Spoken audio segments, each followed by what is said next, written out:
Alam mo yung feeling na siya yung greatest love mo, pero at the same time, siya yung greatest lesson mo.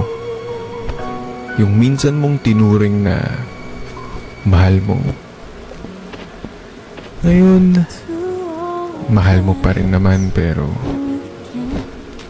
hindi na pwedeng kausapin, hindi na pwede pang lapitan.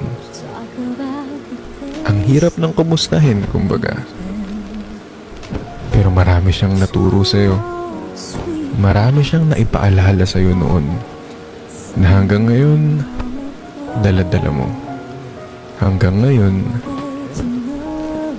parte ng buhay mo. Kaya nga totoo, may mga tao talagang dadaan lang. Baby, no.